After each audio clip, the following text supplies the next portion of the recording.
Miles Warren, Jan Panetta, Jacob Basil, Nick Saberniak. Together they create the Crown Point Video Production BPA team. Hi, my name is Andy Saberniak. I've been an electrician with the IBW 697 for 32 years. This is Andy, an electrician who's been part of the trades for over 30 years. You see, they say the world runs on ideas, but what really makes it move? It's the skills, the hands-on knowledge that rebuilds cities, lights up our homes, and keeps the digital pulse beating. We're talking about the trades, where every connection matters, where the current of progress is in your hands. Today, we asked Andy several questions as a senior electrician about his line of work. What initially inspired you to pursue a career as an electrician, and what steps did you take to get started? So I knew that I wanted to work with my hands. I wasn't the type of person that wanted to, sit behind a desk or, be in that environment. Really enjoyed building something and watch it come to fruition and complete a project. As far as the steps to take, there's any number of trades. You just apply for an apprenticeship. My apprenticeship was through Local 697 IBEW. The initial process of taking an aptitude test, and once you get past that, there's an interview process and then the selection of different people that join the group. What advice would you give to a middle school or high school student who's considering the electrical trade? So getting into the trades has some advantages versus college. You don't have to incur that debt of going to college. You get paid a good wage while you're learning. You've got to be able to adapt to different environments. You could be working out in the cold or in the heat, clean places, dirty places. But it's for people that really want to work with their hands and, build something and see the completion and the satisfaction of building a project.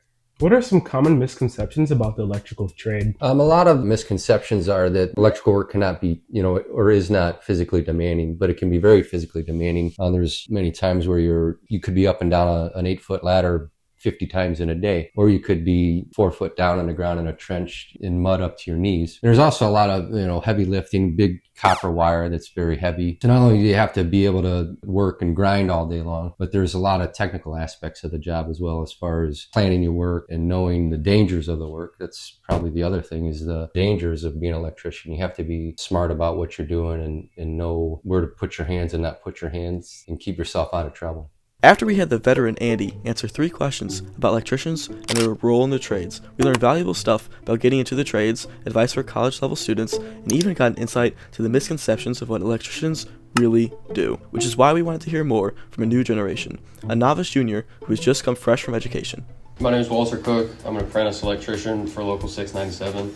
What was the most challenging part of your apprenticeship or initial training? I would say the most challenging part was probably getting used to doing manual labor every day and then figuring out how to use each tool. I know obviously coming from high school, it's a lot different from pen and paper and class to class versus now, job to job and tool to tool. So I think that was probably the biggest adjustment for me. How does your role and responsibility differ from a senior electrician? I think one of the major differences is that I think I take care of a lot of the little things. So whether that be taking out the trash, sweeping the trailers, putting material away, things like that. It can also revolve around, them being up top in the lift, and then I'm down low. Maybe I'm bending pipe, maybe I'm putting materials together to give them up top so they can install. I think another big one is that I'm not allowed to do any energized work, which means the wires are hot, there's power to them. You have to be a journeyman to do that. What I would be doing instead is terminating littler things, putting things away, cleaning up, stuff like that.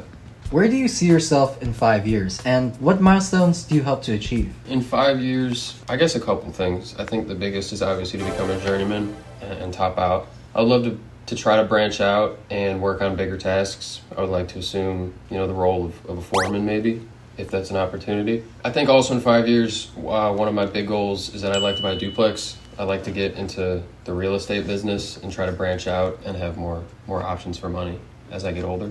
So with all that said, we're super glad you joined us on this journey about electricians and their roles in the trades. Because like we prefaced in the intro, they are the ones building the cities we walk in, the lights of homes we live in, and innovation is forever lasting in the electrical field.